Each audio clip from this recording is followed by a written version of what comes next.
There used to be a thing called vetting. When someone would make a claim, you would vet them. That means you check their background, you make sure that they're on the level, and their accusations or claims probably have credibility behind them. But now we see the woman who has accused Donald Trump in the latest accusation being, she's continually made bizarre statements.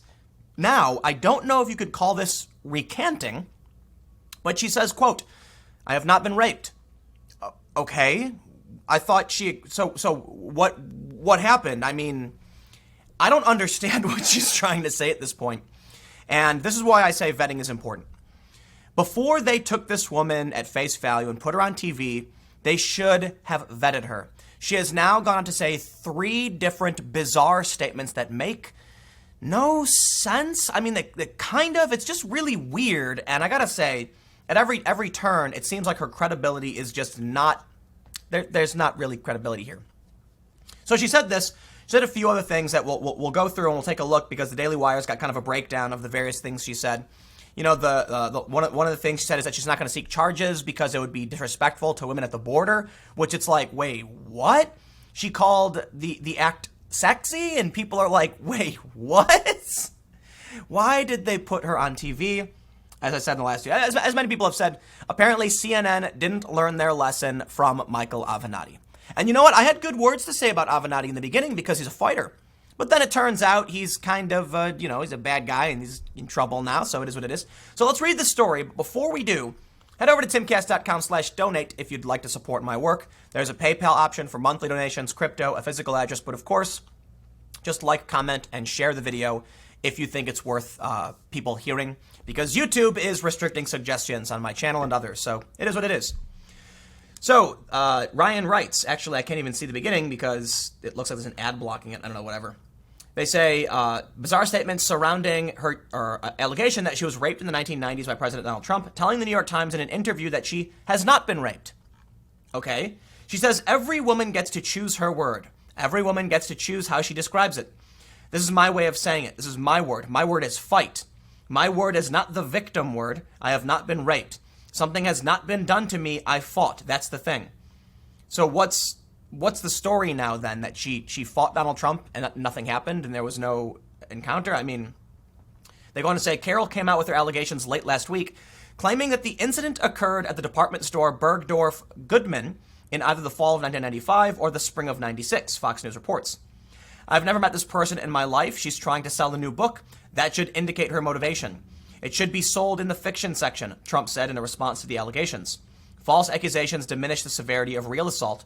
All should condemn false accusations and any actual assault in the strongest possible terms. If anyone has information that the Democratic Party is working with Ms. Carroll or New York Magazine, please notify us. Is that Trump said that? Oh, interesting. Notify us as soon as possible. In the days following her coming forward with allegations, Carroll has made a series of statements that have raised eyebrows among critics. Yes, a series of bizarre statements that, in my opinion, strikes at her credibility.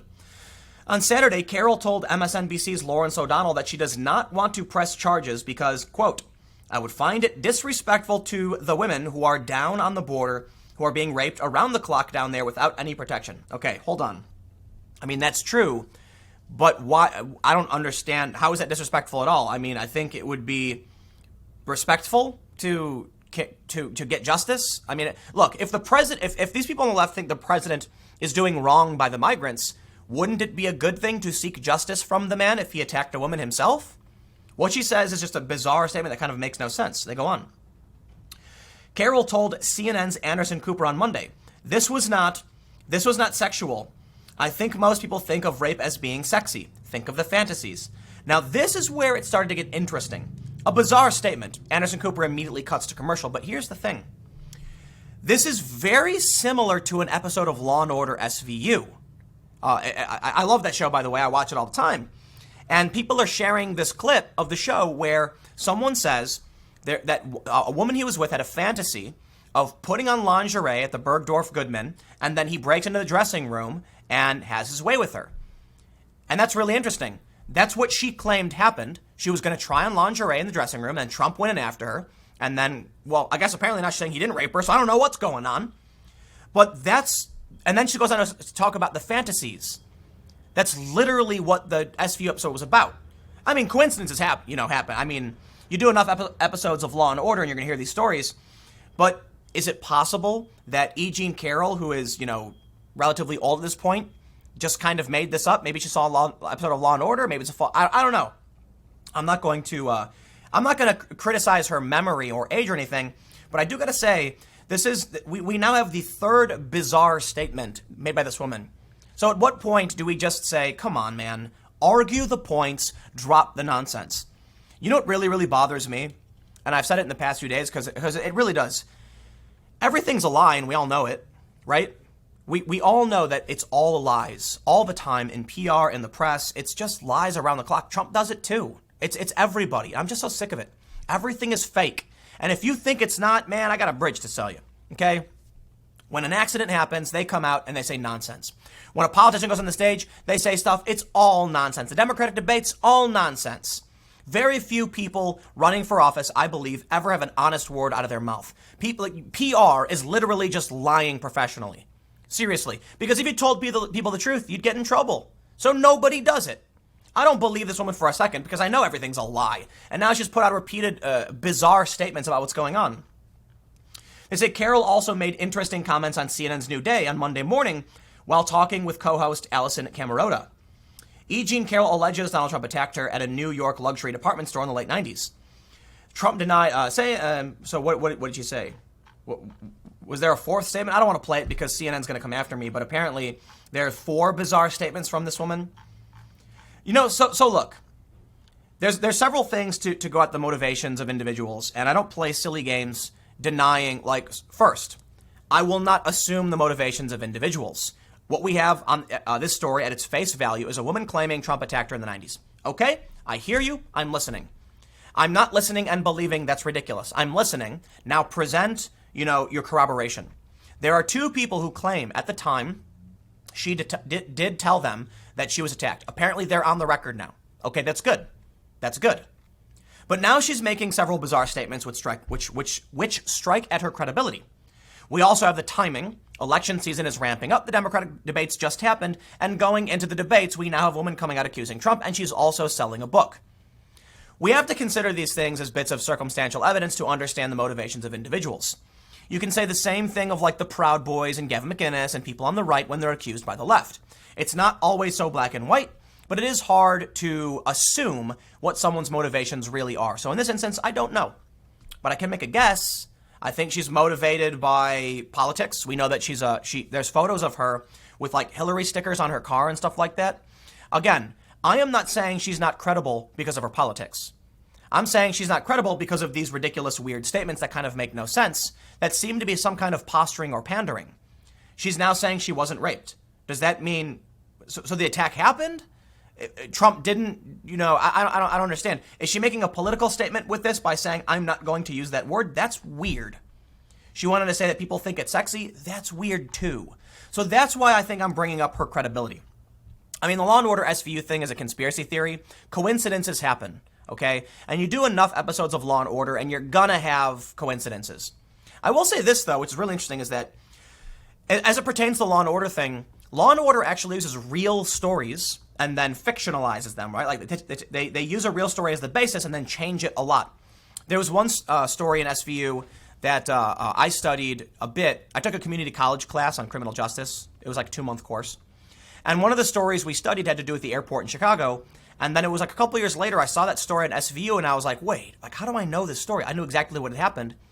And then you Googled it and I was like, oh. So what's weird here is it's kind of inverted. Law and Order uses real life stories. I wonder if someone dug around, would they find maybe even a real life story, or maybe someone knew about what really happened to her. So look, I'll say this. Trump's been accused by a bunch of women. We have to be concerned about political motivations. One of the challenges now is that you have the issues of a person crying wolf. Brett Kavanaugh being the best example. We know for a fact that several of the accusations against Brett Kavanaugh were fake. Several of the people recanted, apologized, or changed their stories later. The stories were insane from the get-go. So think about what happened with Kavanaugh. They claimed that Brett Kavanaugh was lining up outside doors with a bunch of guys taking turns on the women inside. It's insane. That's so scandalous, nightmarish.